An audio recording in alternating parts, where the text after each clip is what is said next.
Bệ thả khuôn tì bằng khuôn, mình nên ban chỉ cái đây thá, mình chui khné nụ tê. Prisma xăm phút bởi ông trung sầm đáy nhằm pi ca chui nẹ đợt tê, đôi vị thi tràn bẹp, tràn dạng nè. Chia bị sách cư bởi ông toal, đại miên phút đợt cách chui sạch lốp, đôi mình miên ở ná priếp bởi đôi bàn. Ai bệ thả khuôn tì bằng khuôn, ní miên ạc ở này thá, trời chia diêm cũng chặt bong nơi kể lết nông sầm đam là bọc luôn anh. Pro thả nẹ đợt tê, mình ai mọc phơ nơi cách ca ní chùm nụ dân bàn lại. Cái ca ní ai ở dây bàn thá, ca tuôn miền, rư ca phơ ở khuôn anh bò rỉ sật. Bọc cơ để tuôn miền khuôn, phơ ở khuôn anh bàn xa bò rỉ sật bật bết. Cứ chỉ ca ban nơi tì pấn, trong ca rùi chạ tục tổng phuông, chỉ tì pấn đại chỉ ban đôi cầm rò. Bây giờ thả phơ là o, ban là o. Chỉ chẳng để căn dốc chỉ cái đây thả phơ là o, ban phol là o. Liệp dốc sở sao nâng cam ở sốc chỉ chát thá chỉ phol là o nông kỳ nịch. Lúc đó thế mình ban khơi phol là o tọt khóng đây chỉ tự tu rương mình là o đôi cả cam trên đến. Kế có o chùm nư, rứ có cái kết thả phơ là o, kro ban phol ná. Bịa thả phơ là o ban là o, bịt nên thả sầm đáy đào ca ban phol là o đại hời. Phần tay ở quay đây là o chiềng phol là o đây chỉ liệp vô sở sao nâng cam một sọc cho tiện nốt. Cứ sạch cái đây là o nâng ảnh. Thì cái đây là o chiềng phúc phùm tham nà tầng o. Rồi chia chỉ cái đây là o rồi bỏ chật. Chỉ côn nó sẵn bắt của phật tứ chỉ ba rằm mây. Chỉ côn để chiết cùng chặt bóng bát nông sẵn đam. Miên tầm lấy cắt khlay mình bàn. Càng na ba chỉ cái đây là o nút và có đại bà nhà phòng.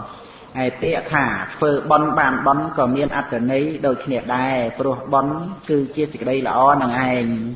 Bịa thả phơ ba bàn báp. Miên mà nút mùi chùm nuôn vô thả phơ ba bàn lùi. Bịt mền hơi. Phơ ba bàn lùi. Tai nâng cứ chỉ cả luộc luôn luộc bon luộc đâm cả tệ luộc sự đấy su sự đấy và đồ dược bát áp ở mông cua nâng thì cái đấy cái đây cả hai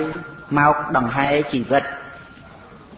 ở vậy để ban mau thì ca phở ba đôi chỉ miệt phạ nâng thì cái đây sẽ bãi trên chỉ đàn trời ban óc tử thật nơi tại ở rom non ở sai bòn chật chia bị xe trời ban ruột nơi chỉ mũi nâng luôn anh chia mà nút cọ bịa thả tục từ sạch chặt mình nênประពុតព្រះអង្គទ្រង់សម្ដែងឲ្យមនុស្សយើងកើតទុកទេពាក្យនេះបញ្ជាក់ពីចំណុចចាប់ផ្ដើមក្នុងការរំលត់ទុកព្រោះទុកកសាច់ត្រូវកំណត់ដឹងមនុស្សយើងតែងស្វែងរកការសប្បាយដើម្បីបំភ្លេចទុកតែនេះគឺយើងភ្លេចទុកដោយខ្លួនឯងតែប៉ុណ្ណោះឯចំណែកទុកវិញនោះមិនបានបំភ្លេចយើងទេពោលគឺទុកមិនបានបាត់បង់ទៅណាឡើយដែលក្នុងព្រៃបន្លាដោយបិទភ្នែកព្រោះខ្លាចបន្លាមុតវាជារឿងលប់សតិយ៉ាងណាសត្វលោកខ្លាចទុកក្នុងវដ្តសង្សារតែមិនមើលឲ្យឃើញទុកនេះជាការល្ងងខ្លៅអង្គធัวបានដល់អវិជ្ជាការកំណត់ដឹងនៅទុករមែងឃើញទុកព្រមទាំងហេតុឯផលសម្រាប់គឺជាសុខប្រៀបដូចឃើញបន្លាហើយមិនជន់បន្លាដូច្នោះឯងជាធម្មតាបន្លាមិនដែលមកមុតយើងទេមានតែយើងទេដែលដើរជន់បន្លានោះពាក្យថានិព្វានជាពាក្យដែលគួរនាំយកមកនិយាយគ្នាជាទូទៅពេញពិភពលោកព្រោះនិព្វានជាទិសដៅនៃមនុស្សគ្រប់គ្នាព្រះនិព្វានគឺជាទីបញ្ចប់នៃបញ្ហាជាការអស់ទៅនៃទុក្ខដែលមនុស្សគ្រប់គ្នាអាចសម្រេចបានព្រោះការរំលត់នៅតណ្ហាមនុស្សយើងដែលមានការប្រាថ្នាមានការចម្រើននៅតណ្ហាត្រូវការយ៉ាងនេះត្រូវការយ៉ាងនោះក៏ព្រោះតែចង់ដោះស្រាយនៅបញ្ហានឹងឯងដោយយល់ថាបញ្ហានៅត្រង់ការមិនមានឬខ្វះនៅរបស់នោះប៉ុន្តែតាមពិតបញ្ហាដែលថាមិនមានឬខ្វះនោះព្រោះតែមានតណ្ហាទេតើបើសិនបើមិនមានតណ្ហាទេសេចក្តីដឹងខ្លួនថាខ្វះខាតក្នុងចិត្តឬទុក្ខកង្វល់ព្រោះការខ្វះខាតរមែងមិនមានដោយពិតប្រាកដមនុស្សយើងដែលមិនដឹងតែងតែយកតណ្ហាមកដោះស្រាយបញ្ហាតែនេះវាជាការចម្រើនកពូននៅបញ្ហាទៅវិញទេដោយសារការចម្រើននៅតណ្ហាច្រើនឡើងក្នុងចិត្តមនុស្សខ្លួនឯងរាល់ថ្ងៃមនុស្សក្នុងពិភពលោកកំពុងតែធ្លាក់ចូលទៅក្នុងរណ្ដៅនៃតណ្ហាព្រោះតែមិនរង្គៀសចំពោះតណ្ហាក្នុងខ្លួនម្នាក់ ថែមទាំងជ្រោមជ្រែងប្រព្រឹត្តទៅដើម្បីប្រកួតប្រជែងគ្នាសពបែបសពយ៉ាងទៀតផងដូច្នេះពាក្យថានិព្វានជាពាក្យនិយាយអំពីការអស់ទុក្ខអស់កង្វល់និយាយអំពីសន្តិភាពក្នុងមនុស្សម្នាក់ៗនិងសន្តិភាពក្នុងពិភពលោកដើម្បីដោះស្រាយបញ្ហានៅក្នុងពិភពលោកមនុស្សគួរតែយកចិត្តទុកដាក់និយាយគ្នាអំពីនិព្វានដែលជាអរិយសច្ចៈដ៏សំខាន់និងដែលមានពិតប្រាកដជាទុក្ខនិរោធ19អនត្តានិងកម្មមានសំណួរសួរថាបើមិនមានខ្លួនទេតើអ្នកណាធ្វើបុណ្យតើអ្នកណាទទួលផលបុណ្យនិងតើអ្នកណាទៅព្រះនិព្វានចម្លើយពុទ្ធបរិស័ទយើងបានស្ដាប់ឮពាក្យថាអនត្តាប្រែថាមិនមែនខ្លួនប៉ុន្តែដោយមិនបានឃើញនៅខណ្ឌ5គឺរូបខណ្ឌ1វេទនាខណ្ឌ1សញ្ញាខណ្ឌ1សង្ខារខណ្ឌ1និងវិញ្ញាណខណ្ឌ1តាមពិតដែលមិនមែនជាសត្វបុគ្គលតួខ្លួនមែននោះក៏កើតទៅជាឆ្ងល់ក្នុងបញ្ហានេះឡើង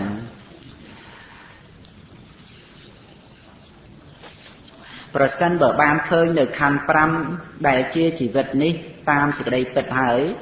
ការឆ្ងល់អំពីអ្នកនេះអ្នកនោះទៀតមិនមានឡើយដោយបរមត្ថសច្ចៈបុណ្យក្តីបាបក្តីជាធម្មជាតិអាស្រ័យបច្ច័យកើតឡើងមិនមានអ្នកណាចាំបាច់មកធ្វើបុណ្យឬបាបនេះឲ្យកើតឡើងនោះទេប្រៀបដូចជាការកើតឡើងនៃផ្លេកបន្ទោឬអិនធនុដូច្នោះឯងបុណ្យនិងបាបសុទ្ធតែជាតួកម្មការដែលមានឱកាសដ៏សមគួរហើយក៏ជាបច្ច័យញ៉ាំងផលវិបាកឲ្យកើតឡើងដំណើរជីវិតគឺជាក្រសែនៃសង្ខារធម៌សុទ្ធដែលកើតបន្តគ្នាប្រៀបដូចជាអណ្ដាតភ្លើងដែលចេះតែឆេះតគ្នាដរាបណាដែលនៅតែមានអុសដាក់សម្រាប់ឲ្យឆេះនោះឯងដោយសមតិសច្ចៈក៏មានការសន្មត់នៅក្រសែនៃសង្ខារធម៌សុទ្ធនោះមួយខ្សែក្នុងសង្សារវដ្តនេះថាជាបុគ្គលនេះឬបុគ្គលនោះអញ្ចឹងទៅទោះជាសន្មត់ថាអ្នកនេះធ្វើកម្មឬអ្នកនោះទទួលផលកម្មក៏មិនមានសភាវៈធម៌អ្វីបន្ថែមពីលើបរមត្ថសច្ចៈទៀតដែរវានៅត្រឹមតែជាប្រស័យនៃសង្ខារធម៌សុទ្ធដដែលគឺកិលេសនាំឲ្យកើតកម្មឯកម្មនាំឲ្យកើតផលវិបាករួចហើយព្រោះការមិនដឹងជាអវិជ្ជាក៏បង្កនៅកិលេសសភាបែបនេះបន្តគ្នាអស់កាលដ៏យូរអង្វែងមកហើយដែលមិនអាចដឹងទីបំផុតខាងដើមនិព្វានគឺអស់កិលេសអស់កម្មអស់ផលវិបាករបស់កម្មអស់ទុក្ខអស់បញ្ហាអស់ក្រសែនៃសង្ខារអស់ការតាក់តែងដោយហេតុដោយបច្ច័យព្រោះការអស់ទៅយ៉ាងនេះឯងទើបមានការសន្មត់ថាបុគ្គលបានដល់នៅព្រះនិព្វានដែលថាបុគ្គលគឺសន្មត់ទៅលើក្រសែនៃសង្ខារធម៌ណាដូមកចំហៀងទៀតណានិព្វានគឺអស់កិលេសអស់កម្មអស់ផលវិបាករបស់កម្មអស់ទុក្ខអស់បញ្ហាអស់ក្រសែនៃសង្ខារអស់ការតាក់តែងដោយហេតុដោយបច្ច័យព្រោះការអស់ទៅយ៉ាងនេះឯងទើបមានការសន្មត់ថាបុគ្គលបានដល់នៅព្រះនិព្វានដែលថាបុគ្គលគឺសន្មត់ទៅលើក្រសែនៃសង្ខារធម៌ដដែលនឹងឯងតែនេះមកអំពីខ្សែនៃសង្ខារធម៌នោះត្រូវដាច់កិលេសត្រូវអស់ទុក្ខត្រូវរលត់ក្រសែរបស់សង្ខារធម៌ជាតួបរមត្ថប្រព្រឹត្តទៅតាមច្បាប់ធម្មតាតាមហេតុតាមបច្ច័យនៃសង្ខារធម៌នោះឯងចំណុចសំខាន់គឺមានការដឹងតន់ហើយចែកសមតិឲ្យដាច់ចេញពីបរមត្ថពេលណាដែលយើងនិយាយដល់បរមត្ថក៏និយាយទៅតាមបរមត្ថពេលណាត្រូវប្រើសមតិក៏និយាយទៅតាមសមតិគឺកុំឲ្យជាបោកជារបល់នៃសេចក្តីគ្នានឹងត្រូវយល់អំពីបរមត្ថមានស្មារតីរលឹកដឹងនៅសភាវៈធម៌ជាគោលជំហរឬជាភូមិឋានទោះជាពោលអំពីរឿងរ៉ាវសត្វបុគ្គលក៏មិនប្រឡាក់ដោយចិត្តគឺការយល់ខុសដែរទាំងបរមត្ថទាំងសមតិសុទ្ធតែចាំបាច់ទាំងអស់ បរមត្តជាសភាវៈរបស់ធម្មជាតិចំណែកសមតិជារឿងមានប្រយោជន៍សម្រាប់ការរស់នៅរបស់មនុស្សទាំងឡាយប៉ុន្តែបញ្ហាកើតឡើងព្រោះមនុស្សយើងយកបរមត្តមកច្បូកច្បល់ជាមួយនឹងសមតិគឺចូលទៅប្រកាន់យកតួបរមត្តឲ្យប្រព្រឹត្តទៅតាមសមតិទៅកើតភាពវឹកវរឡើងបរមត្តធម៌មិនវរវឹកឡើយព្រោះវាប្រព្រឹត្តទៅយ៉ាងនោះឯងតាមប្រក្រតីធម្មតាមិនតាក់ទងនឹងនរណាប្រកាន់ឬមិនប្រកាន់ឡើយមានតែចំណែកខាងមនុស្សប៉ុណ្ណោះដែលវឹកវរក្រវាយក្រវល់នឹងយ៉ាងទៀតដោយមកអំពីបរមត្តធម៌មិនបានវឹកវរផងនឹងឯងទៅមនុស្សរឹងរិតទេវឹកវរឡើងព្រោះប្រឆាំងតោះនឹងសេចក្តីប្រាថ្នាដែលមនុស្សលោកនេះចេះតែចង់ឲ្យយ៉ាងនេះចង់ឲ្យយ៉ាងនោះពោលគឺចង់កែប្រែធម្មជាតិលហើយបញ្ហាចេះតែកើតឡើងដល់ខ្លួនឯង20អនត្តាទំនាស់ជាមួយកម្មឬទេអនត្តាធัวជាមួយនឹងកម្មមិនទំនាស់គ្នាឡើយផ្ទុយមកវិញអនត្តាមានការជ្រោមជ្រែងនៅកម្មព្រមទាំងបញ្ជាក់លក្ខណៈរបស់កម្មទៀតផងព្រោះធัวទាំងឡាយជាអនត្តាទើបមានកម្មកើតឡើងកម្មកើតអំពីបច្ច័យផ្សេងមានហេតុបច្ច័យអារម្មណបច្ច័យនិងអធិបតិបច្ច័យជាដើមក្នុងបណ្ដាបច្ច័យទាំងអស់មិនមានបច្ច័យណាជាអត្តាទូខ្លួនឡើយគឺសុទ្ធតែជាអនត្តាទាំងអស់ចេតនាជាតួកម្មកើតឡើងព្រោះអាស្រ័យបច្ច័យច្រើនដូច្នេះកម្មក៏ជាតួអនត្តាធัวផងដែរកាលបើក្រសែធัวប្រព្រឹត្តទៅអង្គប្រកបគ្រប់យ៉ាងត្រូវកើតរលត់ហើយមានទំនាក់ទំនងគ្នាជាហេតុជាផលបន្តគ្នាមិនដាច់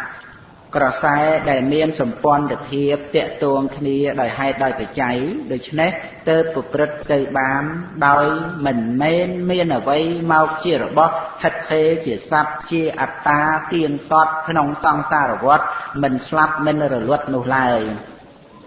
បើមានអត្តាគឺមិនមានកម្មនិងមិនមានផលវិបាករបស់កម្មទេព្រោះអត្តាមិនប្រព្រឹត្តទៅតាមហេតុតាមបច្ច័យតែក្នុងលោកនេះខន្ធលោកក្តីអាយតនៈលោកក្តីឃាតលោកក្តីមានអ្វីដែលមានខ្លួនឯងមិនប្រព្រឹត្តទៅតាមហេតុតាមបច្ច័យនោះការគិតយល់ប្រកបដោយសេចក្តីប្រកាន់ថាអត្តាមាន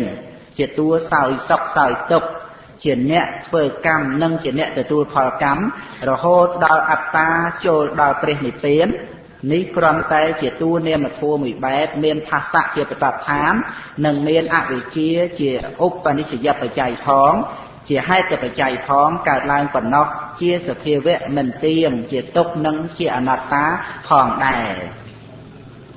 អ្វីដែលជាអត្តាពិតប្រាកដរមែងមិនមានដូចជាការមិនមាននៃឆ្នែងទន្សាយអញ្ចឹងឯងដែលយើងគ្រប់គ្នាធ្វើកម្មនិងទទួលផលកម្មរាល់ថ្ងៃនេះរមែងធ្វើកម្មនិងទទួលផលកម្មដោយមិនត្រូវមានមនុស្សអ្នកធ្វើនិងមិនត្រូវមានមនុស្សអ្នកទទួលឡើយក្នុងសភាវៈធម៌ទាំងឡាយដែលប្រជុំរួមគ្នានិងប្រព្រឹត្តទៅជាក្រសែធម៌នោះត្រូវពិចារណាក្នុងផ្នែកដែលថាមានអ្វីខ្លះត្រូវចូលទៅជាបច្ច័យអ្វីតេតួងជាមួយអ្វីហើយមានផលអ្វីកើតឡើងក្នុងក្រសែនៃធម៌ទាំងនោះនឹងហេតុដូចម្ដេចបានជាក្រសែនៃធម៌មានការប្រែប្រួលព្រមទាំងផ្លាស់ប្ដូរភពភូមិកំណើតផ្សេងការមានហេតុដែលហៅថាកម្មគឺការធ្វើកើតឡើងជាបច្ច័យក៏រមែងមានផលវិបាកកើតឡើងក្នុងក្រសែធម៌នោះឯងក្រសែធម៌នេះវាដោយឡែកផ្សេងអំពីសមតិដែលយើងយកទៅបំពាក់ឲ្យនោះយើងបានយកសន្មតហៅក្រសែយើងបានសន្មតហៅក្រសែធម៌ដែលប្រព្រឹត្តទៅនោះឯងថាជាបុគ្គលនេះបុគ្គលនោះរួចហើយយើងសន្មតគ្នាថាបុគ្គលនេះបុគ្គលនោះជាម្ចាស់នៃកម្មជាអ្នកធ្វើកម្មនិងទទួលផលកម្មប៉ុន្តែក្រសែធម៌ដែលជាតួសភាវៈជាបរមត្តធម៌រមែងប្រព្រឹត្តទៅតាមប្រក្រតីរបស់ខ្លួនជាហេតុជាផលទៅព្រមស្រេចក្នុងខ្លួនឯងដោយបរិបូរគ្រប់គ្រាន់ហើយមិនចាំបាច់អាស្រ័យបុគ្គលនេះបុគ្គលនោះទើបមានហេតុមានផលកើតឡើងឡើយ កាលណាកាលបើត្រូវនិយាយក្នុងផ្នែកក្រសែធម៌ថាប្រព្រឹត្តទៅយ៉ាងណាដោយហេតុអ្វីនិងជាផលយ៉ាងណាក៏និយាយទៅឬក៏ត្រូវនិយាយក្នុងផ្នែកបុគ្គលនេះបុគ្គលនោះជាអ្នកធ្វើកម្មនោះហើយត្រូវទទួលផលកម្មយ៉ាងនេះក៏និយាយទៅបើនិយាយក្នុងផ្នែកសមតិក៏ឲ្យដឹងថាកំពុងនិយាយក្នុងផ្នែកសមតិបើនិយាយអំពីបរមត្តក៏ត្រូវដឹងថាកំពុងនិយាយក្នុងផ្នែកបរមត្តកាលបើដឹងតាមសេចក្តីពិតដឹងទិសដៅនៃការនិយាយបែបនោះ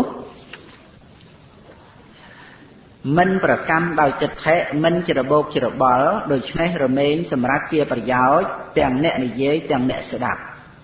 ដោយបរមត្តអ្នកធ្វើកម្មមិនមានអ្នកសោយផលកម្មក៏មិនមានគឺមានតែធัวសុទ្ធដែលប្រព្រឹត្តទៅជាសង្សារវដ្តការឃើញយ៉ាងនេះទៅជាសមាធិ